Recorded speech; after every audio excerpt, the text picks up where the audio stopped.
अस्सलामुअलैकुम। ज़िंदगी के रंग में आज की कहानी एहसास पर है। इकबाल एक ज़हीन तालिब इल्म था। कंप्यूटर साइंस में मास्टर की डिग्री हासिल करने के बाद एक बड़ी नेशनल कंपनी में आईटी की जॉब के लिए बुलाया गया। इकबाल जब फाइनल इंटरव्यू देने पहुंचा तो कंपनी के डायरेक्टर ने उसकी सीवी देखकर कहा, तुमने मास्टर की डिग्री A+ मार्क्स के साथ पास की है, ये बताओ तुम्हें कॉलेज या यूनिवर्सिटी की तरफ से स्कॉलरशिप कितना मिला। इकबाल ने परेशान होकर जवाब दिया, नहीं सर, मुझे कभी स्कॉलरशिप नहीं मिला। डायरेक्टर ने इकबाल से पूछा, तुम्हारी पढ़ाई की फ़ीस कौन अदा करता था? इकबाल ने कहा, सर मेरे वालिदैन मेरी फ़ीस अदा करते थे। डायरेक्टर ने कहा, तुम्हारे वालिदैन क्या काम करते हैं? इकबाल ने बताया, सर हम धोबी हैं।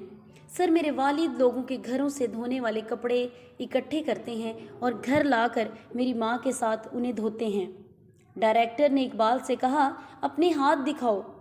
इकबाल ने जब अपने हाथ दिखाए तो डायरेक्टर बोला, तुम्हारे हाथ तो बिल्कुल साफ़ सुथरे, नरम और मुलायम हैं, तुमने कभी कपड़े नहीं धोए क्या?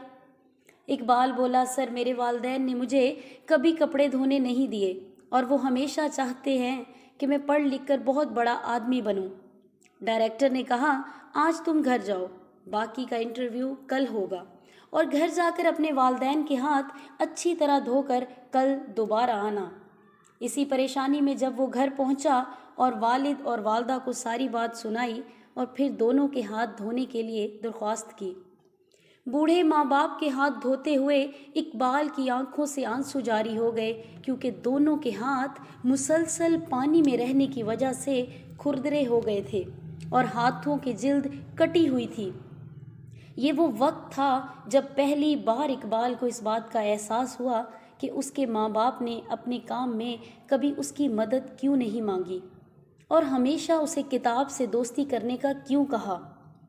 अगले दिन इकबाल डायरेक्टर के पास गया।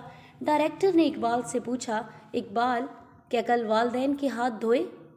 ये सवाल सुनकर इकबाल की आंखों में आंसू आ गए। इकबाल ने जवाब दिया, सर मैंने दोनों के हाथ धोए थे और बाद में जितने कपड़े धोने वाले पड़े थे वो भी धोए थे।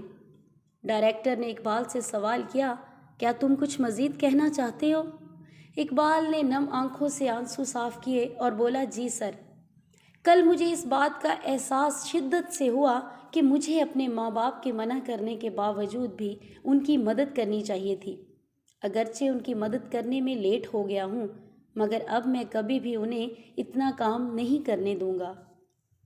डायरेक्टर ने कहा, इकबाल मुझे अपनी कंपनी में एक ऐसे ही मैनेजर की ज़रूरत थी जिसमें तालीम के साथ साथ ये एहसास भी हो कि एक जगह रहने वाले दूसरे अफराद की मदद करना और उनकी तकलीफ़ों को समझना कितना ज़रूरी है।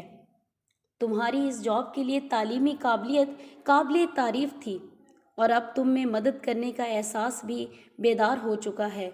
मैं तुम्हें ये जॉब देता हूँ। याद रखें, अपने बच्चों की तरबियत में सबसे ज़्यादा ज़रूरी चीज़ ये है कि उनका एहसास बेदार किया जाए ताकि वो समझ सकें, जान सकें, देख सकें। और इसमें कोई शक नहीं कि जिसमें एहसास मर जाता है वो चाहे दुनिया में कितनी तरक्की क्यों ना कर ले, मगर कभी अच्छा इंसान नहीं बन सकता।